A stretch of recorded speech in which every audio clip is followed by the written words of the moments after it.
Welcome to the cheerful beat. இன்றைக்கி இந்த வீடியோவில் பார்க்க போகிறது என்னென்னா, நம்ம தமிழ்நாட்டில் இருக்கிற மிக முக்கிய கோயில்களோட சிறப்பம்சங்களை பற்றி இந்த வீடியோவில் டீட்டெயிலாக பார்க்கலாம். அதுக்கு முன்னாடி இப்போ தான் நம்ம சேனலுக்கு புதுசாக வரீங்க அப்படின்னா தயவு செஞ்சு சப்ஸ்கிரைப் பண்ணிக்கோங்க. பண்டைய காலத்தில் வாழ்ந்த மன்னர்களும் நம்மளோட முன்னோர்களும் நமக்காக எக்கச்சக்கமான கோயில்களை இப்படி தான் வழிபடணும் அப்படின்னு சொல்லி நமக்காக கட்டி வச்சுட்டு போயிருக்காங்க. அந்த வகையில் தமிழ்நாட்டில் எண்ணற்ற கோயில்கள் இருக்குது. ஆனால் எல்லா கோயில்களும் ஒரே மாதிரி கட்டி வைக்கல. ஒரே மாதிரியான சிற்பங்கள், ஒரே மாதிரியான கருவறை, அந்த மாதிரி ஒரே மாதிரியான சாமி, அந்த மாதிரி எல்லா கோயிலும் ஒரே மாதிரி எந்த கோயிலையுமே இல்லை. ஒரு கோயிலையும் ஏதாவது ஒரு மர்மமான விஷயம் மறைஞ்சிருக்கும். அதை நம்ம அந்த ஹிஸ்ட்ரி எடுத்து ஆராய்ச்சி பண்ணி பார்க்கும்போது தான் அந்த ஸ்தலம் அங்கே எதுக்கு கட்டியிருக்காங்க, எதனால் அங்கே வந்துச்சு அப்படின்ற முழு டீட்டெயில் நம்ம படிக்கும் போது தான் அதில் உள்ள சிறப்பம்சங்களை பற்றி நமக்கு தெரியும். அந்த வகையில் தமிழ்நாட்டில் இருக்கிற மிக முக்கியமான கோயில்களோட சிறப்பம்சங்களை பற்றி இந்த வீடியோவில் டீட்டெயிலாக பார்க்கலாம். கைலாயம்னாலே நமக்கு முதல்ல ஞாபகம் வர்றது சிவபெருமான் தான். ஏன்னா சிவன் இன்னும் கைலாய மலையில் தியான நிலையில் இருக்கிறாருன்னு நம்ம கேள்விப்பட்டிருப்போம். அந்த மாதிரி கைலாய மலையில் மனிதர்களால் ஏற முடியாது. ஆனால் கைலாய மலையில் அந்த ஓம் அப்படின்ற அந்த சத்தம் எதிரொலிச்சிட்டு இருக்குன்னு சொல்லியிருக்காங்க.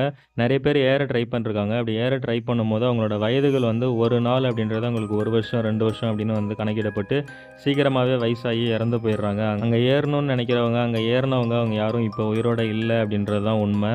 அங்கே ஏறினவங்க போயிட்டு பாதியில் ரிட்டர்ன் வந்தவங்க அவங்க யாரும் இப்போ உயிரோட இல்லை. ஏன்னா அது இறைவன் வாழற இடமா பார்க்கப்படுது. ஸோ அதனால் அங்கே ஏறணும்னு ட்ரை பண்ணாலோ இல்லை ஹெலிகாப்டர் மூலமாக போனாலோ இந்த மாதிரி நம்ம எது யூஸ் பண்ணி எந்த டெக்னாலஜியில் யூஸ் பண்ணி அங்கே போய் லேண்ட் பண்ணணும்னு நினச்சாலும் அது எல்லாமே ஃபெயிலியர் ஆகிடுது. ஏன்னா அங்கே உள்ள வளிமண்டல சுழற்சி, நிறைய விஷயங்கள், இன்னும் இந்த மாதிரி எக்கச்சக்கமான விஷயங்கள் கைலாயத்தில் இன்னும் புரியாத புதிராகவே இருக்குது. நம்மளோட சயின்டிஸ்ட் கைலாய மலையில் நிறைய பேர் ஆராய்ச்சி பண்ணி அதனால் உயிரை விட்ட சயின்டிஸ்ட் எக்கச்சக்கமான பேர் இருக்காங்க. அதனால் இந்த கைலாய மலையில் எந்த நாடும் ஆராய்ச்சி மேற்கொள்ளக்கூடாது, எந்த சயின்டிஸ்ட்டும் இந்த கைலாயத்தை பற்றி ஆராயக்கூடாது அப்படின்னு சொல்லி சில ஒப்பந்தங்கள் போடப்பட்டிருக்கு. அது மாதிரியே திருவண்ணாமலையில் திரு அண்ணாமலையார் கோயிலில் சாமி எப்பயும் ராஜகோபுரம் வழியாக வெளியே வர்றதில்ல. ராஜகோபுரத்துக்கு பக்கத்தில் இருக்கிற கோபுரம் வழியாக தான் சாமி வெளியே வருது. இது ஒரு அதிசய நிகழ்வாக பார்க்கப்படுது. அது மாதிரி ராமேஸ்வரம் ஸ்ரீ ராமநாதர் ஆலயத்தில் பெருமாள் கோயில்களில் கொடுக்குற போல தீர்த்தம் கொடுக்குறாங்க. இந்த மாதிரி தமிழ்நாட்டில் எக்கச்சக்கமான சிவன் கோயில் இருக்குது. இந்த மாதிரி சிவன் கோயிலில் தீர்த்தம் கொடுக்குற ஒரே ஸ்தலம் நம்ம ராமேஸ்வரத்தில் இருக்கிற ஸ்ரீ ராமநாதர் ஆலயத்தில் தான் நம்ம பெருமாளுக்கு கொடுக்குற தீர்த்தம் மாதிரியே அங்கேயும் தீர்த்தம் கொடுக்குறாங்க. ஸோ இது ஒரு சிறப்பம்சமாக இந்த கோயிலில் பார்க்கப்படுது. அதுக்கப்புறம் சங்கரன் கோவில் ஸ்ரீ சங்கர நாராயணர் ஆலயத்தில் சிவனும் ஹரியும் ஒரே ரூபத்தில் காட்சி தராங்க. கருவறையில் சிவனும் ஹரியும் ஒரே சிலை ரூபத்தில் காட்சி தராங்க. இந்த மாதிரி ஹரியும் சிவனும் ஒரே சிலை ரூபத்தில் காட்சி தர்றது உலகத்தில் வேறு எந்த கோயிலையும் இல்லை. இந்த சங்கரன் கோவிலில் இருக்கிற சங்கரநாராயணர் ஆலயத்தில் மட்டும்தான் இந்த மாதிரி சிவனும் ஹரியும் ஒரே ரூபத்தில் காட்சி தராங்க. இது இந்த கோயிலோட முக்கிய சிறப்பம்சமாக பார்க்கப்படுது. இதுக்கு பின்னாடி ஒரு வரலாறு இருக்குது. அந்த காலத்தில் வாழ்ந்த 2 நாகங்கள் சிவன் பெரியாளா இல்லை ஹரி பெரியாளா அப்படின்னு சொல்லி 2 சண்டை போட்டுக்குமா. அப்படி அந்த 2 நாகங்களும் சண்டை போட்டுக்கும் போது ஹரியும் சிவனும் ஒரே ரூபத்தில் அந்த 2 நாகங்களுக்கு தரிசனம் கொடுத்துருப்பாங்க. ஸோ அந்த காரணங்களால் இந்த கோயில் உருவானதாக ஐதீகமாக பார்க்கப்படுது. ஒவ்வொரு கோயிலையும் நம்ம வழிபட போகும்போது கோவிலில் இருக்கிற கோபுரங்களோட எண்ணிக்கை பார்த்திங்கன்னா மாறுபட்ட நிலையில் இருக்கும். ஒரு கோயிலில் 3 இருக்கும், ஒரு கோயிலில் 4 இருக்கும், இன்னொரு கோயிலில் 5 இருக்கும். இந்த மாதிரி மாறுபட்ட எண்ணிக்கையில் கோயிலோட கோபுரங்கள் இருக்கிறது வழக்கம். ஆனால் நம்மள நிறைய பேர் பார்த்திங்கன்னா நம்ம எந்த கோயிலுக்கு போனாலும் கோயிலோட மூலவர் கோயிலோட கருவறையில் மட்டும் நம்ம சாமிக்கு மட்டும் வந்துடுவோம்.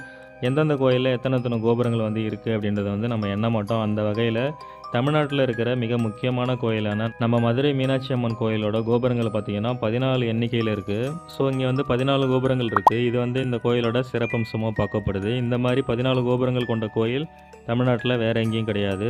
அதுக்கப்புறம் பார்க்க போகிற கோயில் எதுனா நம்மளோட கும்பகோணத்துக்கு பக்கத்தில் இருக்கிற திருநாகேஸ்வரம் ஒப்பிலியப்பன் கோவிலில் தயாராகும் எந்த நைவேத்திய பண்டங்களுக்கும் உப்பு சேர்க்கறது இல்லை அப்படின்னு சொல்கிறாங்க.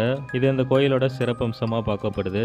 அதுக்கப்புறம் பார்க்க போகிற கோயில் என்னன்னா நம்மளோட சிதம்பரம் நடராஜர் கோயிலில் மூலவரே வீதி உலா வராரு.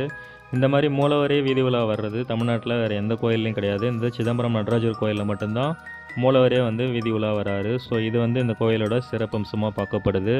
அது மாதிரியே மதுரையில் இருக்கிற ஸ்ரீ மீனாட்சி அம்மன் கோயிலில் உள்ள பொற்றாமரை குளத்தில் மீன்கள் வளராது அப்படின்றது அந்த கோயிலோட சிறப்பம்சமாக பார்க்கப்படுது. அது மாதிரியே நம்மளோட சிதம்பரம் நடராஜர் கோயிலில் சைவர்களுக்குரிய திருவாதிரையும் வைணவர்களுக்குரிய வைகுண்ட ஏகாதசியும் ஒரே மாதத்தில் இந்த திருக்கோயிலில் மட்டும்தான் நடைபெறுவதாக சொல்கிறாங்க. அதுக்கப்புறம் திருக்கோவிலூர் பெருமாள் கோயிலில் பார்த்திங்கன்னா சங்கு எல்லா சாமிக்கும் லெஃப்ட் சைடு கையில் தான் சங்கு இருக்கிறத நம்ம பார்த்துருப்போம். ஆனால் இந்த திருக்கோவிலில் இருக்கிற பெருமாள் கோயிலில் ரைட் சைடு சங்கு இருக்குது. ஸோ இது இந்த கோயிலில் மாறுபட்ட விதமாக பார்க்கப்படுது. அதுக்கப்புறம் காசியில் இருக்கிற பள்ளிகள் சகுனம் சொல்கிறது இல்லை அப்படின்னு சொல்கிறாங்க. காசியில் உள்ள பள்ளிகள் சத்தம் போடாதான், அந்த டிக் டிக் டிக்னு சொல்லலாம், அந்த மாதிரி சத்தம் போடாது அப்படின்றத இங்கே குறிப்பிட்டிருக்காங்க. ஓகே ஃப்ரெண்ட்ஸ், இது மாதிரியே இன்னும் தமிழ்நாட்டில் எண்ணற்ற கோயில்கள் இருக்குது. ஒவ்வொரு கோயிலோட சிறப்பம்சங்கள் பற்றி அடுத்த வீடியோவில் நான் உங்களுக்காக தரேன். இந்த வீடியோ ரொம்பவே யூஸ்ஃபுல்லாக இருந்துன்னு நினைக்கிறேன். இந்த வீடியோ பிடிச்சிருந்தா மறக்காம இந்த வீடியோக்கு ஒரு லைக் மட்டும் பண்ணுங்கள். இப்போ தான் நம்ம சேனலுக்கு புதுசாக வரீங்க அப்படின்னா தயவு செஞ்சு சப்ஸ்கிரைப் பண்ணிக்கோங்க. தேங்க்யூ.